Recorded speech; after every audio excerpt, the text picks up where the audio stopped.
Assalamualaikum warahmatullahi wabarakatuh dan salam sejahtera untuk kita semua.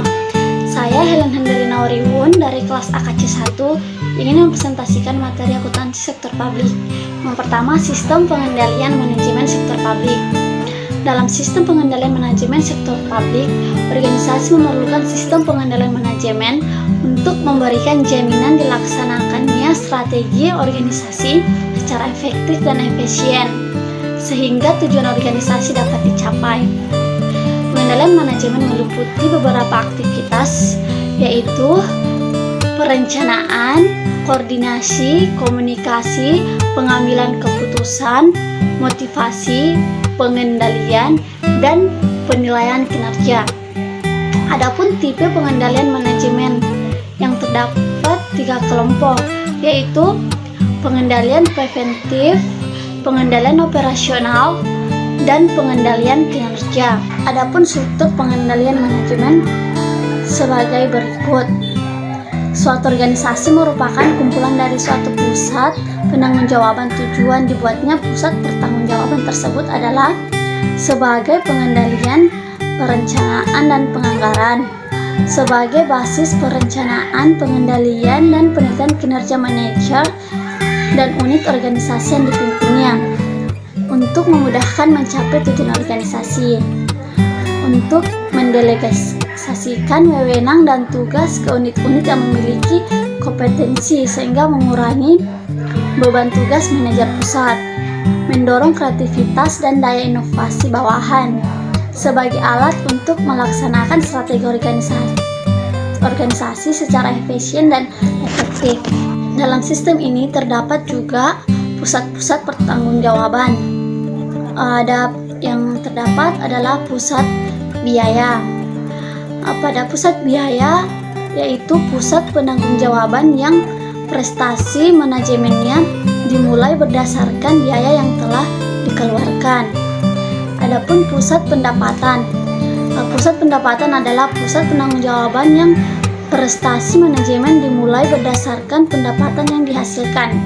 Adapun pusat laba, yaitu pusat laba pusat penanggung-jawaban yang menandingkan input dan output dalam saham moneter.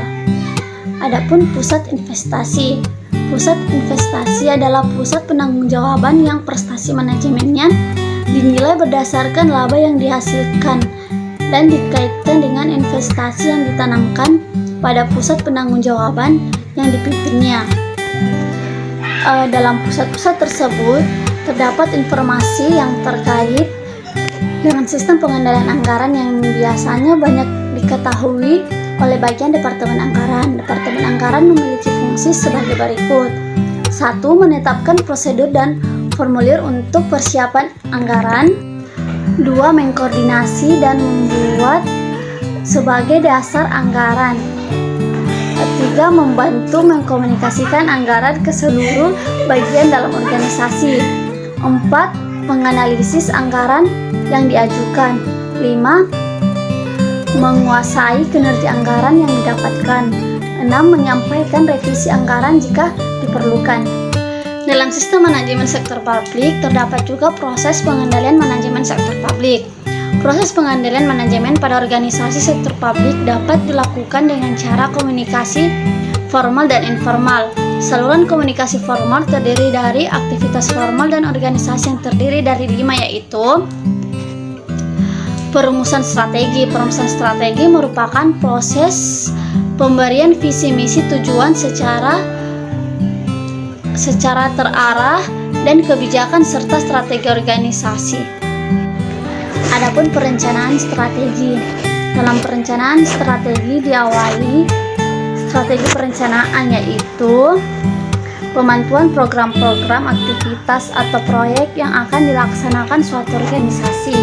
Adapun penganggaran, yaitu tahap dalam penganggaran adalah proses pengendalian manajemen sektor publik, merupakan tahap yang paling dominan karena memiliki karakteristik yang agak berbeda dengan penganggaran pada sektor swasta. Adapun pengukuran kinerja, yaitu penilaian kinerja merupakan bagian akhir dari proses pengendalian manajemen yang dapat digunakan sebagai alat Pengendalian manajemen melalui sistem penilaian kinerja dapat dilakukan dengan menciptakan mekanisme.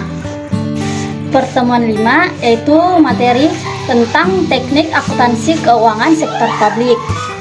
Yang pertama itu standar akuntansi sektor publik. Standar akuntansi sektor publik adalah prinsip-prinsip akuntansi yang diterapkan dalam menyusun dan menyajikan laporan keuangan organisasi sektor publik. Perumusan standar akuntansi oleh suatu konten independen bisa mempengaruhi banyak aspek. Banyak sekali faktor-faktor yang harus dipertimbangkan agar suatu standar tidak menyimpang jatuh dari kerangka konseptual akuntansi yang tetap. Adapun beberapa hal yang harus diperhitungkan dalam penetapan standar akuntansi, antara lain: A.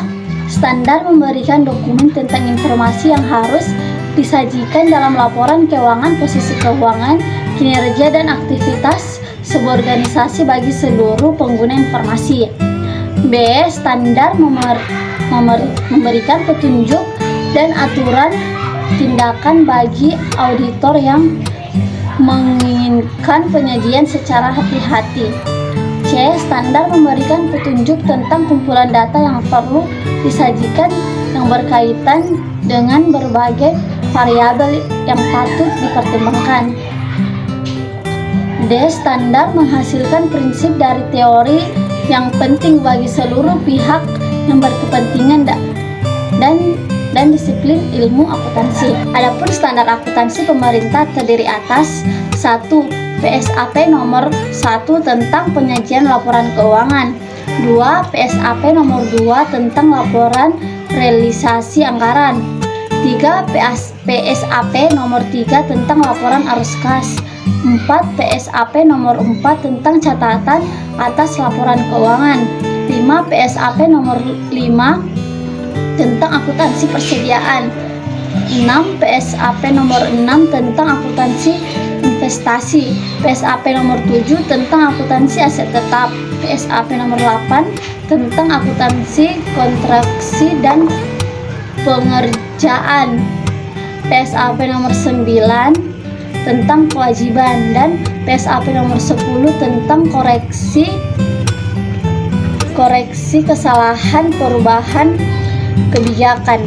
Adapun teknik akuntansi keuangan publik.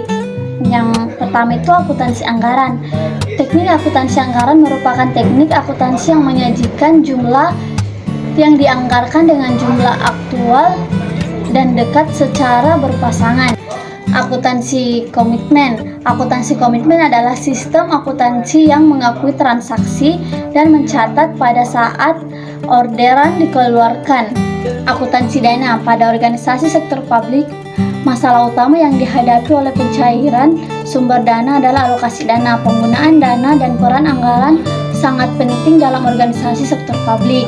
Dalam tahap awal perkembangan akuntansi dana, pengertiannya sebagai berikut: dimaknai sebagai dana kas. Akuntansi kas. Penerapan akuntansi kas: pendapatan dicatat pada saat kas diterima dan pengeluaran dicatat ketika kas dikeluarkan. Kelebihan kas basis adalah mencerminkan pengeluaran yang aktual, real, dan objektif. Namun demikian, GAAP tidak menganjurkan pencatatan dengan dasar kas karena tidak dapat mencerminkan. Dan yang terakhir, akuntansi akrual. Akuntansi akrual dianggap telah baik dibandingkan akuntansi kas. Teknik akuntansi terbatas akrual ini diyakini dapat menghasilkan laporan keuangan yang lebih dipercaya dan lebih akurat. Dalam teknik keuangan sektor publik perlu yang namanya sistem akuntansi keuangan daerah, karena sistem ini adalah suatu kesatuan yang terdiri dari atas subsistem atau kesatuan yang lebih kecil yang berhubungan satu sama lain dan mempunyai tujuan tertentu. Tujuannya ada 3, yaitu pertanggungjawaban, manajerial, dan pengawasan. Dalam akuntansi keuangan sektor publik perlu informasi akuntansi untuk mewujudkan akuntabilitas publik. Salah satu alat untuk memfasilitasi terciptanya transparansi publik adalah melalui penyajian laporan keuangan pemerintah daerah yang komprehensif. Dalam era otonomi daerah dan desentralisasi, pemerintah daerah diharapkan dapat menyajikan laporan keuangan yang terdiri atas laporan surplus dan defisit, laporan realisasi anggaran, laporan alur kas dan neraca. Adapun tujuan penyajian laporan keuangan pemerintahan daerah. Secara garis besar, tujuan penyajian laporan keuangan oleh pemerintah adalah untuk memberikan informasi yang digunakan dalam pembuatan keputusan ekonomi, sosial, politik, serta bukti pertanggungjawaban dan pengelolaan. Yang kedua, untuk memberikan informasi yang digunakan untuk mengevaluasi kinerja manajerial dan organisasial. Dan secara khusus, tujuan penyajian laporan keuangan oleh pemerintah daerah adalah A.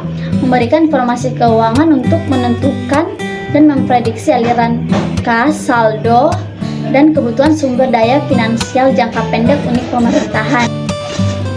B. Memberikan informasi keuangan untuk menentukan dan memprediksi kondisi ekonomi suatu unit pemerintahan dan perubahan-perubahan yang terjadi di dalamnya. C. Memberikan informasi keuangan untuk memonitor kinerja. D. Memberikan informasi untuk perencanaan dan penganggaran. E. Memberikan informasi untuk mengevaluasi kinerja manajerial dan organisasial. Selanjutnya, materi pertemuan 7 atau bab 7 yaitu analisis investasi publik. Yang pertama, A. Program investasi publik. Dalam melaksanakan fungsi pelayanan masyarakat, pemerintah diharapkan pada masalah pengambilan keputusan investasi publik, yaitu keputusan investasi publik diperlakukan untuk mendukung pelaksanaan program, kegiatan, dan fungsi yang menjadi prioritas kebijakan. Yang B itu penentuan kebutuhan investasi publik. Penentuan kebutuhan investasi publik berkaitan dengan jumlah anggaran yang akan ditetapkan bagi masing-masing unit organisasi. Ada beberapa cara yang dalam menggolongkan usulan-usulan investasi. Salah satunya penggolongannya adalah investasi penggantian, investasi penambahan kapasitas, dan investasi baru. Pengelolaan investasi untuk pergantian barang modal mengikuti pola umur manfaat barang modal. Dan C. Aspek kelayakan investasi. Dalam perencanaan dan analisis investasi harus dipertimbangkan beberapa aspek yang secara bersama-sama menunjukkan keuntungan atau manfaat yang diperoleh akibat adanya suatu investasi tertentu. Yang pertama aspek teknis, yang kedua aspek sosial dan budaya, yang ketiga aspek ekonomi dan finansial, yang keempat aspek distribusi. Dan D. Faktor-faktor yang mempengaruhi investasi publik, yaitu tingkat diskonto yang digunakan, tingkat inflasi, risiko dan ketidakpastian, dan kapasitas rekonting. Dan E. Teknik dasar penilaian investasi publik. Pada dasarnya, prinsip penilaian investasi sangat sederhana. Terdapat 4 langkah untuk mengevaluasi suatu proyek investasi, yaitu identifikasi kebutuhan investasi yang mungkin dilakukan. 2. Menentukan semua manfaat dan biaya dari proyek yang akan dilaksanakan. Yang ketiga, menghitung manfaat dan biaya dalam rupiah. Yang keempat, memilih proyek yang memiliki manfaat terbesar dan efektif biaya yang tinggi. Rasio biaya dan manfaat atau efektivitas biaya merupakan titik awal penutupan penerimaan proyek. Adapun langkah-langkah dalam melakukan analisis efektivitas biaya sebagai berikut. 1. Menentukan jumlah dan waktu atas semua biaya modal. 2. Membuat estimasi biaya yang akan terjadi. 3. Membuat estimasi output terukur selama umur yang diharapkan di suatu proyek. 4. Membuat estimasi pengaruh biaya dan pendapatan atas aktivitas yang dilakukan. Kelima, mendiskontokan biaya dan manfaat yang dapat diukur untuk memungkinkan melakukan perbandingan. Dan yang terakhir, menjelaskan secara realistis mengenai kemungkinan adanya biaya-biaya dan manfaat yang tidak dapat dikuantifikasikan yang muncul dari proyek yang akan dilaksanakan. Baik, itulah tadi penjelasan dari materi bab 3, 5, dan 7. Kurang dan lebihnya mohon dimaafkan. Wassalamualaikum warahmatullahi wabarakatuh. Sekian dan terima kasih.